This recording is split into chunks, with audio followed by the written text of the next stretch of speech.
మహోన్నతుడు మహాగణుడు పరిశుద్ధుడైన దేవాతి దేవుని ఘనమైన ప్రశస్తమైన నామానికి కృతజ్ఞత స్తుతి స్తోత్రములు. మరి యొక్క చక్కని ప్రోగ్రామును విశ్వాస శక్తి కార్యక్రమం వీక్షించుచున్న మీ అందరికీ మా ప్రత్యేకమైన శుభాభివందనాలు. దేవుడు మిమ్మల్ని బహుగా దీవించి ఆశీర్వదించును గాక. దేవుని బిడ్డలారా, మీ అందరూ కూడా క్షేమంగా ఉన్నారు కదా? మీ అందరి కొరకు మేము నిరంతరము ప్రార్థిస్తూ ఉన్నాం.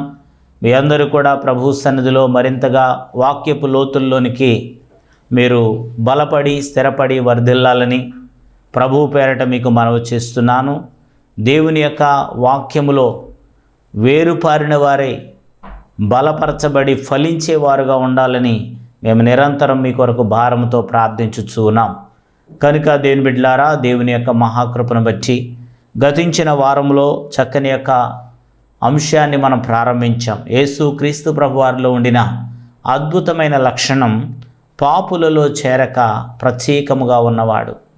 ఈ యొక్క అంశంలో యేసు క్రీస్తు ప్రభువారు ఏ విధముగా ప్రత్యేకముగా జీవించి ఉన్నారు, మనమును కూడా ఏ విధముగా ప్రత్యేకంగా జీవించాలి అనే సత్యాల్ని మనం ధ్యానిస్తూ వచ్చాం దేవుని బిడ్డలారా. మరి యొక్క వారంలో కూడా అదే అంశం మీద మరికొన్ని విషయాల్ని తెలియచేయాలని ఆశపడుచు ఉన్నాను. రండి దేవుని బిడ్డలారా, మొదటిగా అపోస్తుల కార్యముల గ్రంథము 13వ అధ్యాయము 1-2 వచనాలు చదువుకుందాం. అంతియొకయలోనున్న సంఘములో బర్నబా, నీగెర్ అనబడిన సుమియోను, కురేనీయుడైన లుకియా, చతుర్థాధిపతి అయిన హేరోదుతో కూడా పెంచబడిన మనయేను, సౌలు అను ప్రవక్తలు బోధకులను ఉండిరి. వారు ప్రభువును సేవించుచు ఉపవాసము చేయుచుండగా పరిశుద్ధాత్మ నేను బర్నబాను సౌలును పిలిచిన పని కొరకు వారిని నాకు ప్రత్యేకపరచుడని వారితో చెప్పాను. ఆమేన్. చిన్న ప్రార్థన చేసుకుని వాక్యాన్ని ధ్యానం చేద్దాం. దయగలిగిన దేవా, కృప కలిగిన తండ్రి, నీ నామానికి లెక్కలేని స్తుతులు స్తోత్రాలు ప్రభువా. నీ అపారమైన కృపను బట్టి దయను బట్టి ఇదిగో నా ప్రభువా, నీవు ఏ విధముగా లోకములో నీ బిడ్డలను ప్రత్యేకించబోతున్నావో, ప్రత్యేకమైన జీవితమును దయచేస్తూ ఉన్నావో నాయన మాట్లాడుచున్న దేవుడు అయినందుకు మీకు స్తోత్రాలు. అల్పుడైన నన్ను నీ సిలువ చాటును మరుపరుచుకొని నీ బిడ్డలకు కావలసిన నీ దివ్యమైన మాటలను మీరు అందించి మీ నామానికి మహిమ తెచ్చుకోమని, నీ బిడ్డలను కూడా పాపులలో చేరక ప్రత్యేకముగా ఉండే గొప్ప అనుభవం నీ బిడ్డలకు ఇచ్చి నీ కృపలో నడిపించి మీరే మహిమ ఘనత ప్రభావాలు ఆరోపించుకోమని నజరేయుడైన యేసు నామమున అడుగుచున్నాం పరమ తండ్రి, ఆమేన్. దేవుని బిడ్డలారా, చదవబడినటువంటి భాగములో మరి యొక్క అంతియొకయలో ఉన్నటువంటి సంఘములో ఉండినటువంటి కొన్ని ప్రత్యేకమైనటువంటి వ్యక్తులతో కూడా ఉండినటువంటి వారందరూ ఉపవాసములతో ప్రార్థిస్తూ ఉన్నారు. ఆ విధంగా ప్రార్థిస్తూ ఉండగా దేవుని ఆత్మ వారితో మాట్లాడుతూ ఉంది.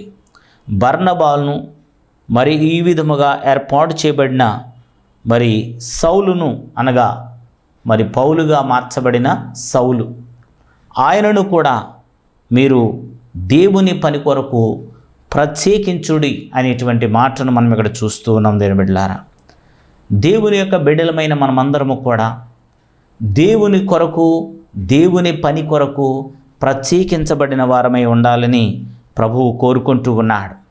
అనగా దేవుని యొక్క పనిలో ఎప్పుడైతే మనము ప్రత్యేకించుకొని ఆయన పని చేయటానికి సిద్ధపడుతూ ఉంటున్నామో, అట్టి యొక్క పనిని బట్టి మనమందరము కూడా ఆ దేవాతి దేవుని పనిలో ప్రత్యేకముగా అభివృద్ధి సాధిస్తాం.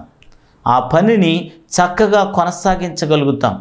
లేనట్లయితే దేని బిడ్డలారా, మనం ప్రత్యేకించుకోకుండా అందరితో కూడా కలిసిపోతూ అందరిలాగానే మనం జీవించినట్లయితే దేవుని యొక్క పరిచర్యలో మనం ఏ విధమైన అభివృద్ధిని సాధించలేము దేని బిడ్డలారా. కనుక మనను మనం ప్రత్యేకించుకొని మనము మరి శ్రేష్టమైన లక్షణాలతో మనం సిద్ధము చేసుకొని దేవుని యొక్క సన్నిధిలో మనం ఉండినప్పుడు, ఉపవాసములతో కొనసాగినప్పుడు, దేవుని యొక్క సేవ కొరకు మనము ప్రత్యేకించబడిన వారమై కొనసాగినప్పుడు ఆ తండ్రి అయినటువంటి దేవుడు మనను బహుగా వాడుకునేటువంటి వారై ఉన్నారు. కనుక దేవుని యొక్క సేవ అనగా దేవుని వాక్యం చెప్పడమే కాదు, దేవుని మందిరంలో నువ్వు ఏ పని చేసినా కూడా అది దేవుని సేవ అన్నది. దేవుని యొక్క సన్నిధిలో నీవు ఒక పాట పాడినా, దేవుని మందిరంలో ఒక బరకం వేసినా, ఒక కుర్చీ సర్దినా, మరొక భోజనాలు వండినా, లేకపోతే నువ్వు ఏ పరిచర్య చేసినా కూడా అది దేవుని పని ఉన్నది. ఒక తల్లి కూడా ఇలాగే ప్రార్థన చేసుకుందంట, ప్రభువా సభలు జరగబోతున్నాయి ప్రభువా, ఈ సభల్లో నన్ను ఒక మసిగుడ్డలాగైనా వాడుకో ప్రభువా అని ప్రార్థన చేసింది. అంటే మసిగుడ్డ కూడా ఏం చేస్తుందంట? దేవుని పనిలో వాడబడుతుందంట. అవును దీని బిడ్డలారా, ఈ రోజున మనకు అన్నం పొంగు వచ్చేస్తూ ఉంది, వార్చాలి అన్నప్పుడు కావాల్సింది ఏంటంటే అండి, మసిగుడ్డ మాత్రమే. మరి ఇంట్లో ఉన్నటువంటి ఎన్నో చందన బ్రదర్స్, బొమ్మనా బ్రదర్స్ బట్టలన్నీ మనకు ఉంటాయి, వాటిని వాడతామా మనం? అవేమీ పనికిరావు. ఆ పనికి ఉపయోగపడేది మసిగుడ్డ మాత్రమే.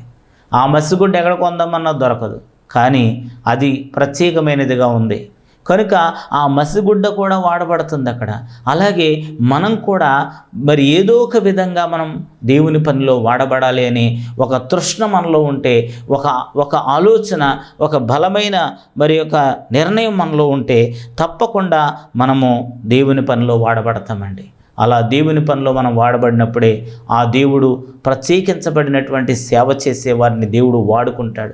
అనేక ఆత్మల రక్షణార్థంగా దేవుడు వారిని వాడుకుంటారు. దీని బిడ్డలారా, వారిని పరలోక రాజ్యంలో ఆయన ఎంతో ఘనముగా హెచ్చించేటువంటి దేవుడై ఉన్నారు. ఈ విధంగానే ఒక సంఘాన్ని నడిపిస్తున్న ఒక దైవజనుడు, ఆయన 400 మంది సంఘాన్ని కలిగి దేవుని సేవ చేస్తూ ఉన్నాడు. ఆయన చనిపోయి ఉన్నారు. అలాగే ఆ యొక్క సంఘంలో ఒక వృద్ధురాలు కూడా మరి యొక్క సంఘంలో సేవ చేసి మరి ఆమె కూడా మరి చనిపోయి ఉన్నారు. దేని బిడ్డలారా, అయితే వీరిద్దరూ కూడా దేవుని రాజ్యానికి వెళ్ళినప్పుడు ఆ యొక్క వృద్ధురాలు వచ్చినప్పుడు ఆ వృద్ధురాలికి మరి ఎన్ని ఆత్మలు రక్షిస్తే అన్ని నక్షత్రాలు పొదిగినటువంటి కిరీటాలు పెడుతూ ఉన్నారండి. ఆ విధంగా మరి ఆమెకి 300 నక్షత్రాలు పొదిగినటువంటి ఒక కిరీటాన్ని పెట్టారు. పెట్టగానే ఆయన అనుకున్నాడు, ఆమెకు 300 పెట్టారంటే నాకు 400 పెడతారేమని ఈయన అనుకుంటున్నాడంట. ఆ వెనకాల వచ్చిన దైవజనుడికి 100 నక్షత్రాలు కలిగినటువంటి కిరీటాన్ని పెట్టారట.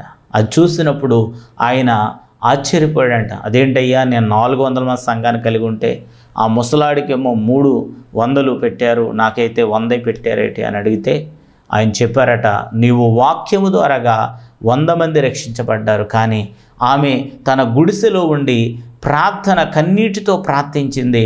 ప్రార్థించుట ద్వారాగా ఆమె ప్రార్థన నేను ఆలకించి 300 మందిని నేను రక్షించాను కనుక ఆమె 300 మందిని రక్షించడానికి కారకురాలు ఆమె అని చెప్పడం జరిగింది. ఆమెన్, హల్లెలూయా. ఈ రోజున కూడా నీవు అనుకుంటూ ఉన్నావు, నేను సంఘంలో చాలా గొప్ప పని చేసేయాలా, లేకపోతే చాలా మంచి పని చేసేయాలా. కాదు దేని బిడ్డలారా, మీరు సంఘము కొరకు, దైవజనుల కొరకు కన్నీరు విడిచి ప్రార్థన చేసే ప్రతి ఒక్క ప్రార్థన కూడా ఎంతో విలువైనది, ఎంతో ఆశీర్వాదకరమైనది, ఎంతో దీవెనకరమైనది. కాబట్టి దేవుని యొక్క సన్నిధానంలో మనం అట్టి రీతిగా ప్రభువు కొరకు ప్రత్యేకించబడిన వారమే దేవుని పరిచర్య చేసినప్పుడు మరి యేసుక్రీస్తు ప్రభువారు కూడా ప్రత్యేకించబడిన వారుగా ఉన్నారు. మనము కూడా ప్రత్యేకించబడిన వారమై ఈ లోకములో ఆయన పరిచర్య చేయాలని ప్రభుపేట మనవి చేస్తున్నాను. తద్వారాగా నీవు ఇంకా అభివృద్ధిలోనికి వస్తావు, ఇంకా దీవెనలోనికి నడిపించబడతావు. ఆమేన్, హల్లెలూయా. ఈ లోకములో దేని బిడ్డలారా, మనము పైకి వస్తే సంతోషించేవాళ్ళు మరి ఇద్దరు, అది ఒకరు మరి ఒక యేసుక్రీస్తు ప్రభువారు, దైవజనుడు. దేని బిడ్డలారా, అలాగే ఒక బస్ కండక్టర్ కూడా మరి చెప్తూ ఉంటాడంటే ఇప్పుడు కూడా పైకి రండి అని చెప్పి, అంటే మీరు పైకి రావాలని కోరుకుంటాడు ఆయన కూడా. అంటే ఈ లోకంలో ఎవరు కూడా మనం పైకి రావాలని కోరుకోరు. దేని బిడ్డలారా, మన దైవజనుడు కోరుకుంటాడు, అలాగే యేసుక్రీస్తు ప్రభువారు కోరుకుంటారు. కాబట్టి మీ అందరూ కూడా అభివృద్ధిలోకి రావాలని ఆయన మనల్ని ప్రత్యేకించుకోవాలని ఆశపడుతూ ఉన్నాడు. కనుక మనం ప్రత్యేకించబడిన వారమై ప్రభు యొక్క పని చేయాలని ప్రేమతో మనం చేస్తున్నాం. రెండవదిగా మనం చూస్తున్నట్లయితే మరి యొక్క సంఖ్యాకాండము 6వ అధ్యాయము 1 నుంచి 4 వచనాలు మనం చూస్తున్నట్లయితే దేని బిడ్డలారా, మరియు యెహోవా మోషేకు ఎలాగూ సెలవిచ్చాను, నీవు ఇశ్రాయేలులతో ఇట్లను, పురుషుడే గాని స్త్రీయే గాని యెహోవాకు నాచీరగుటకు ఎవరైనాను మ్రొక్కుకొని తన్ను తాను ప్రత్యేకించుకుని ఎడల వాడు ద్రాక్షరసపు చిరకనైనను మద్యపు చిరకనైనను త్రాగవలదు, ఏ ద్రాక్షరసంనైనను త్రాగవలదు, పచ్చివి కానీ ఎండినవి కానీ ద్రాక్ష పండ్లను తినవలదు. అతడు ప్రత్యేకముగా నుండి దినములన్నీయు పచ్చికాయలే, పై తోలే గాని ద్రాక్షవల్లిని పుట్టినదేదియు తినవలదు. ఆమేన్. మరి యొక్క అంశంలో మనం చూస్తూ ఉన్నాం దీని బిడ్డలారా, నాజీరగుట ద్వారాగా ద్రాక్షరసమును త్రాగకుండా ప్రత్యేకముగా ఉండుట అనేటువంటి విషయాన్ని మనం ఇక్కడ చదువుతూ ఉన్నాం దీని బిడ్డలారా. అనగా నాజీరుగా చేయబడడం అనగా ప్రత్యేకించబడడం.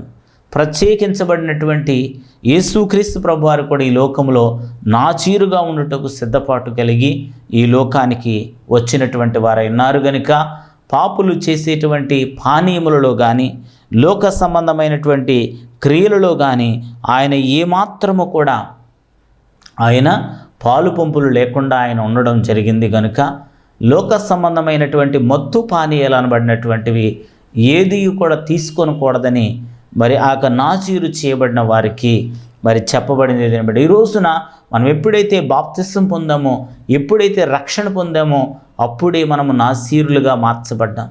కనుక ఈ నాజీరు వ్రతములో ప్రత్యేకించబడిన మనము ఈ యొక్క లోక సంబంధమైన వాళ్ళు స్వీకరించేటువంటి ఆహారము కానీ, లోక సంబంధం వారు మరి సేవించేటువంటి పానీయములు కానీ మనం సేవించడానికి వీల్లేదు. దేని బిడ్డలారా, మనల్ని మనం ప్రత్యేకించబడినటువంటి వారమైనాం కనుక మనము ప్రత్యేకంగా ఉండాలని ప్రభులు వారు కోరుతున్నారు. యేసుక్రీస్తు ప్రభు వారు కూడా ఆయన మరి ఆ యొక్క శిలువ మీద ఉండినప్పుడు ఆయనకి చేదు చిరకను అందించారు, దాన్ని తీసుకొనలేదు దేని బిడ్డలారా. ఆ విధముగా ఆయన ప్రత్యేకంగా ఉండడాన్ని మనం ఇక్కడ చూస్తూ ఉన్నాం దేని బిడ్డలారా.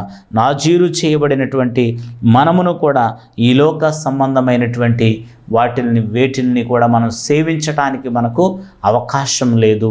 అపవిత్రమైనది నీవు ముట్టుకున్నట్లయితే నీవు పాపుల్లో చేరిన వారమైపోతాం. అంటే పాపుల్లో ప్రత్యేకంగా ఉండడం అంటే ఏంటంటే నాజీరు చేయబడిన మరి వ్రతము కలిగిన వాడిని నేను కనుక లోక సంబంధమైన అపవిత్రమైన కార్యకలాపాల్లో ఏమాత్రము కూడా నేను కలవకూడదు అనేటువంటి ఒక మరి మంచి నమ్మకముతో, మంచి యొక్క నిర్ణయముతో మనం వెళ్ళాలని ప్రభుల వారు మనల్ని కోరుకుంటూ ఉన్నారు దేని బిడ్డలారా. కనుక యేసుక్రీస్తు ప్రభు వారిని కూడా అలనాడు ఉన్నటువంటి శాస్త్రులు పరిచయులు కూడా మరి పరీక్షిస్తూ ఉన్నారట, పరిశీలిస్తూ ఉన్నారట. ఏమని అంటే యేసుక్రీస్తు ప్రభు వారు కూడా ఆ శవాన్ని ముట్టుకుంటే గనక మరి ఆయన నాజీరు వ్రతం పోతుంది కదా, ఆ శవాన్ని ముట్టుకుంటాడా, ఏం చేస్తాడు అని చెప్పి వాళ్ళు చూస్తూ ఉన్నారటండి. కనుక ఆ శవమును మోసుకొని వస్తూ ఉండగా వీళ్ళందరూ కూడా అనుకుంటున్నారు యేసు ప్రభు వారు ముట్టుకుంటే శవాన్ని వెంటనే ఆయన ఏమైపోతాడనమాట, అపవిత్రుడైపోతాడు. కాబట్టి ఆయన నాజీరు లేదు, ఆయన అపవిత్రుడని చెప్పడానికి వాళ్ళు ఎంతో రెడీగా ఉన్నారటండి. కానీ యేసుక్రీస్తు ప్రభువారు ఆ పాడెను ముట్టగానే, ఆ శవమును ముట్టగానే ఆయన ఆ శవములోని అపవిత్రత ఆయనలోకి రాలేదు, కానీ ఆయనలో ఉన్న అభిషేకము ఆ యొక్క మరి శవములోనికి వెళ్ళింది. ఆ శవము గడ మరి సజీవముగా లేచింది. ఆమేన్, హల్లెలూయా. కనుక దేని బిడ్డలారా, ఈ రోజున వాళ్ళు చెప్పడానికి లేదు నువ్వు శవము ముట్టుకున్నావు అని చెప్పడానికి లేదు. ఎందుకంటే ఆ శవము కూడా ఏమైపోయిందండి, సజీవమైనటువంటి వ్యక్తిగా అతను లేచి కూర్చోడాన్ని మనం చూస్తున్నాం. కనుక యేసుక్రీస్తు ప్రభువు వారిలో ఆయన పరిశుద్ధత, ఆయన అభిషేకం మనలోకి వస్తూ ఉంది, కానీ మనలో ఉన్న అపవిత్రత, మనలో ఉన్నటువంటి పాపము ఆయనలోనికి ఏమాత్రము కూడా వెళ్ళటానికి అవకాశం లేదు. కనుక యేసుక్రీస్తు ప్రభు వారిని ఈ విధంగా పరిశీలించిన వారై ఉన్నారు లోక సంబంధ వ్యక్తులు.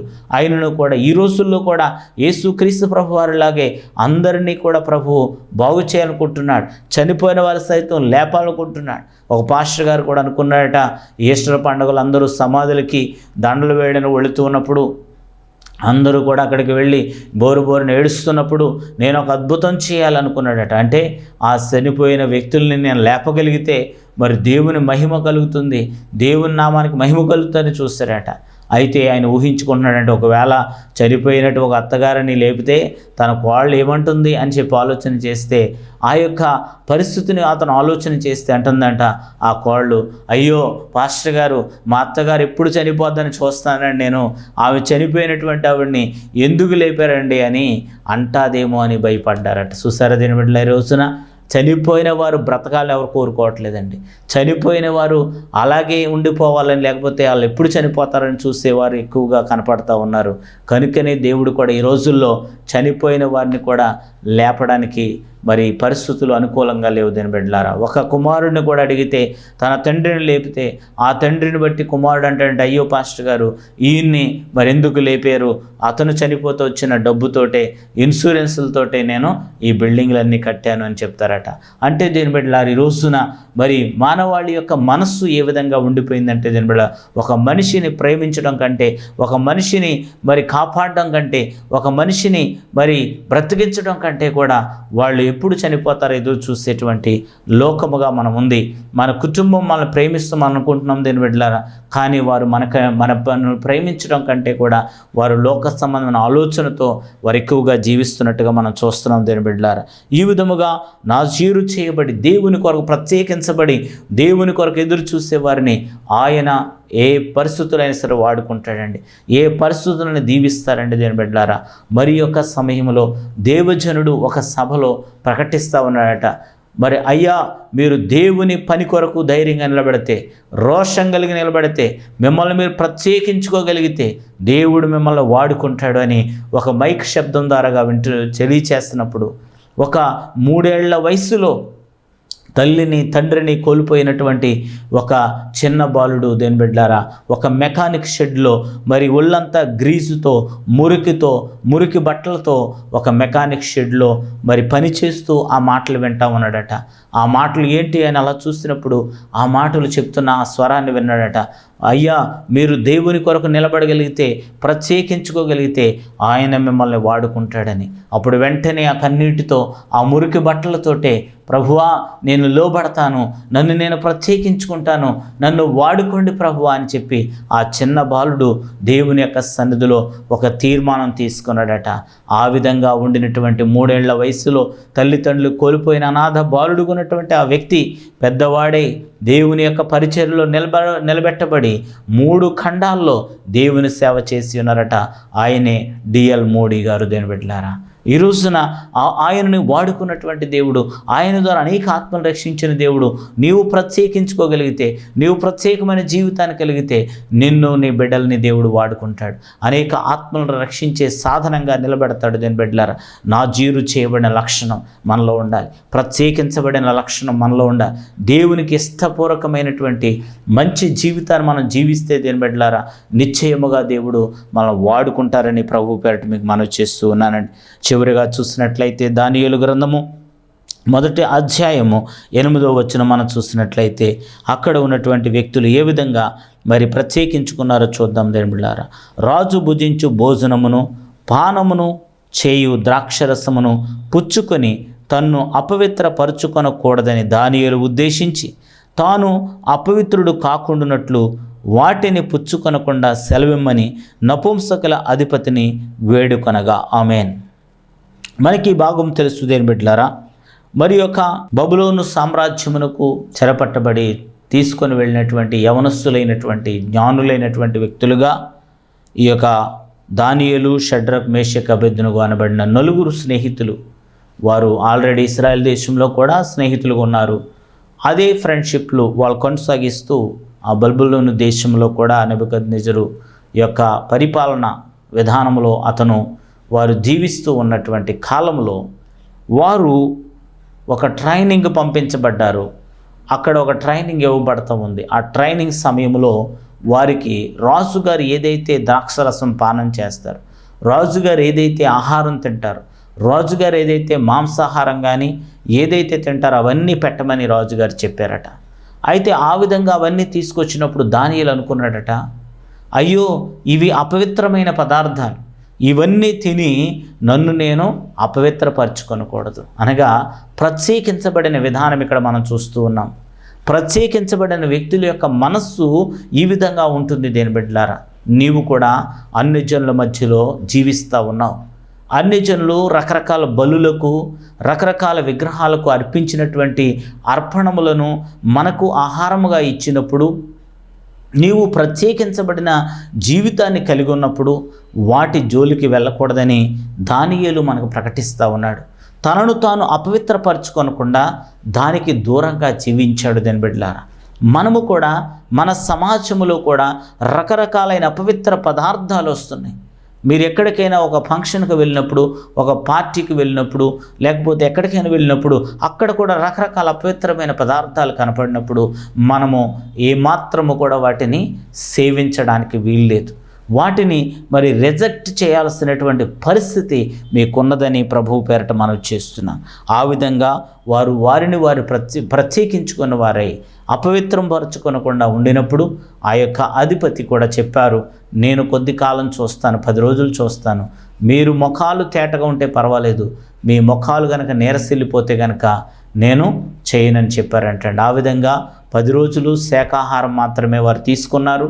మరి ఆ విధంగా తీసుకున్న తర్వాత 10 రోజుల తర్వాత మిగతా వాళ్ళకంటే కూడా మరి నలుగురు యొక్క ముఖాలు ప్రకాశిస్తూ ఉన్నాయటండి. ఎలా ప్రకాశించేయండి? ప్రత్యేకించబడిన విధానం ద్వారాగా వారి ముఖాల్లోకి దేవుడు వెలుగును నింపారు దేని బిడ్డలారా. కనుక ప్రత్యేకించబడినటువంటి అనుభవం ఏమిటంటే, లోక సంబంధమైనటువంటి వ్యక్తులు వారు ఏమనుకుంటున్నారంటే, మరి యేసుక్రీస్తు ప్రభు వారు మా దేవుడు కాదు, వారి మందిరాలకు మేము ఎందుకు వెళ్ళాలి, వాళ్ళ చర్చికి మేము ఎందుకు వెళ్ళాలి, వారి ప్రార్థనలు ఎందుకు వెళ్ళాలి, వారి వాక్యం మేము ఎందుకు చదవాలి అని వాళ్ళకు వాళ్ళు మరి నిర్బంధించుకొని మరి బలవంతంగా మరి ఏమాత్రం కూడా వాళ్ళు ముందుకు రావట్లేదు. కానీ దేవుని నమ్మినటువంటి బిడ్డలు మాత్రము ఏం చేస్తున్నారంటే, వాళ్ళు దేనికి పిలిచినా కూడా వెళ్ళిపోతూ ఉన్నారు. వాళ్ళు పెట్టుకునే తీర్థాలకి, పండుగలకి, పబ్బాలకి అన్నిటికీ కూడా దేవుని బిడ్డలైన వారు మమ్మల్ని మేము ప్రత్యేకించుకోవాలి అనేటువంటి ఒక ఆశ లేదు. కానీ వీళ్ళల్లో వాళ్ళు పిలిచారు కాబట్టి వెళ్ళకపోతే ఫీల్ అవుతారని, లేకపోతే ఇది ఒక ఆచారం అని, లేకపోతే ఇది లోక సంబంధమైనటువంటి పద్ధతి అని, ఇలా వెళ్ళకపోతే ఏమనుకుంటారు అని నీవు వెళ్ళిపోతూ ఉన్నావు. చూసావా? దేవుని బిడ్డ, నీవు ప్రత్యేకించబడిన దానివైతే నీవు వారితో పాటుగా ఎలా వెళ్తావు? యేసుక్రీస్తు ప్రభు వారి యొక్క లక్షణం పాపులలో చేరక ప్రత్యేకంగా ఉన్నవాడైన కనుక మనం కూడా మరి లోక సంబంధమైన క్రియల్లో పాల్గొనకుండా నిన్ను నువ్వు ప్రత్యేకించుకోవాలి. నిన్ను నువ్వు ప్రత్యేకించుకొని ఈ కార్యక్రమం వెళ్ళకూడదు, నేను దేవుని బిడ్డని, క్రైస్తవుని కనుక నేను వాటికి వెళ్ళకూడదని చెప్పి ఎవరైనా నిన్ను ఆహ్వానించినప్పుడు కూడా వారితో నువ్వు మాట్లాడాలి.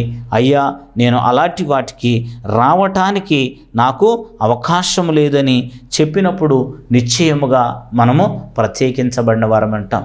కనుక ఈ విధంగా ఆ యొక్క షడ్రక్ మేషక్ అబేద్నెగోలను కూడా పెద్ద విగ్రహం పెట్టాం, రండి దానికి నమస్కరించండి అని పిలిస్తే మేము నమస్కరించాం. మా దేవుడు మమ్మల్ని రక్షించడానికి సమర్థుడు, ఒకవేళ రక్షించకపోయినా పర్వాలేదు, ఆ అగ్నిగుండంలో నేను పడిపోతాం తప్ప ఆ విగ్రహాన్ని చూడము, ఆ విగ్రహం దగ్గరికి రామని చెప్పారండి. ఈ రోజున క్రైస్తవుడుగా ఉన్నటువంటి నీవు ఎందుకని అవన్నీ చూడటానికి, లోక సంబంధమైన ఆర్భాటాలు చూడటానికి, లోక సంబంధమైన ఊరేగింపులు చూడటానికి ఎందుకు ఎగబడతా ఉన్నారని దేవుని వాక్యం ప్రశ్నిస్తూ ఉంది. నీవు పాపులలో చేరక ప్రత్యేకంగా ఉన్నవాడు అయితే నీవు అలాంటి కార్యకలాపాలకి నేను వెళ్ళకూడదు అనేటువంటి ఒక ప్రత్యేకమైన నియమంలో ఉండాలని ప్రేమతో మీకు మనవి చేస్తూ ఉన్నాం దేని బిడ్డలారా. కనుక దేవుని యొక్క సన్నిధానంలో మనమందరము కూడా గ్రహించినటువంటి వారు ఉన్నట్టయితే వారు ఎలా అయితే ప్రత్యేకంగా ఉన్నారో, షడ్రక్ మేషక్ అబేద్నెగో, దానియేలు మరి ఎలా ప్రత్యేకంగా ఉన్నారు కాబట్టి యేసుక్రీస్తు వారి కష్టాల్లో కూడా ఆయన నిలిచాడు. మరి యొక్క అగ్నిగుండంలో పడిపోయినప్పుడు వారితో పాటుగా యేసయ్య ఉన్నారు. అలాగే సింహాల బోన్లో పడవేసినప్పుడు దానియేలుతో పాటుగా యేసయ్య ఉన్నారు. ఈ రోజున నీతో యేసయ్య ఎందుకు ఉండట్లేదు? నీవు పాపులలో చేరక ప్రత్యేకంగా ఉండలేకపోతున్నావు కాబట్టి యేసయ్య నీతో ఉండలేకపోతున్నాడు.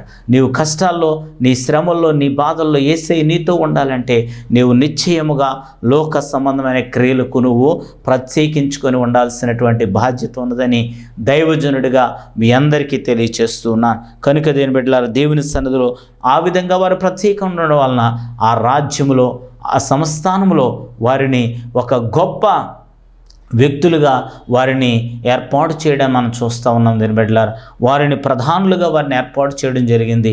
వారు గొప్ప వ్యక్తులుగా, వారిని నాయకులుగా పెట్టడాన్ని మనం చూస్తున్నాం. దీని బిడ్డలారా, ఈ ఉన్నత స్థితి ఎలా వచ్చింది వాళ్ళకి? వాళ్ళని వాళ్ళు ప్రత్యేకించుకోవడం వల్లనే. దేవుని వాక్యాన్ని పరిశీలనగా మీరు ధ్యానం చేయండి. ఈ వాక్యంలో ఉన్నటువంటి సత్యాలను మీరు ధ్యానం చేసి వాటి ప్రకారముగా మిమ్మల్ని మీరు ప్రత్యేకించుకున్నట్లయితే దేవుడు నిశ్చయముగా మీరు పడిన కష్టానికి తగిన ప్రతిఫలాన్ని నిశ్చయంగా ఇస్తారండి. ఏమాత్రము కూడా మిమ్మల్ని విడిచిపెట్టాడు. తగిన సమయంలో తగిన కాలంలో మీకు కావలసిన ఉద్యోగమును కానీ, కావలసిన అభివృద్ధిని కానీ, కావలసిన వివాహమును కానీ, కావలసిన గృహమును కానీ, కావలసిన వస్తు వాహనములు కానీ, భూభవనములు కానీ ఏదైనా సరే ఆయన ఇవ్వడానికి సమర్థుడు. ఆయన శాంతినిచ్చేవాడు, సమాధానం ఇచ్చేవాడు, నెమ్మదినిచ్చేవాడు, అభివృద్ధినిచ్చేవాడు, ఆశీర్వాదంనిచ్చేవాడు. ఆయన ఇవ్వలేనిది భూమి మీద ఏదీ లేదు దేని బిడ్డలారా. కనుక అనేక సాక్ష్యాలు మనం వింటూ ఉన్నాం. కనుక మీరును కూడా నమ్మండి, విశ్వాసం ఉంచండి. పాపులలో చేరక ప్రత్యేకముగా ఉన్నటువంటి వారై ఉన్నట్లయితే ఆ ప్రభు అయిన యేసయ్య మిమ్మల్ని నిశ్చయముగా దీవిస్తారని ప్రభుపేట మనవి చేస్తున్నాను. మరి యొక్క సమయంలో ప్రార్థన చేసుకుందాం. దేవాతి దేవుడి కొద్ది మాటలు దీవించునుగాక. దయగలిగిన దేవా, కృపగలిగిన తండ్రి, నీ నామానికి స్తుతులు, స్తోత్రాలు. నీ బిడ్డలైన ప్రతి ఒక్కరితో మీరు మాట్లాడిన గొప్ప సత్యాలను బట్టి మీకు లెక్కలేని స్తుతులు, స్తోత్రాలు తెలియజేస్తున్నాం. ప్రభువా, నీ కృపలో నీ బిడ్డలు నీ వైపు చూసే భాగ్యం, నీ కొరకు నాయన ప్రత్యేకించబడే భాగ్యం, నీ సన్నిధిలో వెదిగేటువంటి గొప్ప భాగ్యం నీ బిడ్డలకు ఇచ్చి నీ కృపలో మీరే నడిపించమని, దీవించమని, ఆశీర్వదించమని, వర్ధిల్లింపచేయమని ప్రార్థిస్తున్నాం. ప్రభువా, ప్రత్యేకింపబడే అనుభవాన్ని నిన్నే స్తుతించి, నిన్నే ఆరాధించి, నిన్నే మహిమపరచి నీ వైపే చూసే గొప్ప భాగ్యం ఇచ్చి నీ కృపలో నడిపించమని, దీవించమని ప్రార్థిస్తున్నాం తండ్రి. నీకే స్తుతులు, స్తోత్రములు. హల్లెలూయా, హల్లెలూయా. నిన్నే స్తుతింతునయా యేసయ్యా, నిన్నే సేవింతునయా, నిన్నే స్తుతింతునయా యేసయ్యా, నిన్నే సేవింతునయా. నీవే నా మార్గము, సత్యము, జీవము, నీవే నా రక్షణ, విమోచన దుర్గము. నీ సాటి దేవుడు లేడయ్యా ఈ జగమందు, నీలాంటి దేవుడు లేడయ్యా, నీ సాటి దేవుడు లేడయ్యా ఈ జగమందు, నీలాంటి దేవుడు లేడయ్యా. ఆరాధింతును నిన్నే, ఆరాధింతును, ఆరాధింతును నిన్నే, ఆరాధింతును, నిన్నే స్తుతింతునయా యేసయ్యా, నిన్నే సేవింతునయా. ఇస్సాకును కాపాడుటకు గొర్రెను దాచావు, మమ్మును కాపాడుటకు నీవే బలిగా మారావు. ఇస్సాకును కాపాడుటకు గొర్రెను దాచావు, మమ్మును కాపాడుటకు నీవే బలిగా మారావు. నీలాంటి దేవుడు లేడయ్యా ఈ జగమందు, నీలాంటి దేవుడు లేడయ్యా. ఆరాధింతును నిన్నే, ఆరాధింతును, ఆరాధింతును నిన్నే, ఆరాధింతును. అవును ప్రభువా, నిన్నే సేవిస్తాం, నిన్నే ఆరాధిస్తాం, నిన్నే మహింపరుస్తాం. నీ తట్టు చూసే గొప్ప భాగ్యం నీ బిడ్డలైన వారందరికీ దయచేసి పాపులలో చేరక ప్రత్యేకముగా జీవించే గొప్ప భాగ్యం ఇచ్చి నీ పరలోక రాజ్య అనుభవాలను పొంది ఇహలోక పరలోక ఆశీర్వాదాలు పొందే కృప దయచేయమని, వారి కన్నీరు తుడిచి వారి దుఃఖము తీసివేసి నీ సన్నిధిలో భద్రపరిచి మీరే మహిమ పొందమని నజరేయుడైన యేసు నామమున అడుగుచున్నాం పరమ తండ్రి. ఆమేన్. May God bless you all. దేవుడు దీవించునుగాక. ఆమేన్.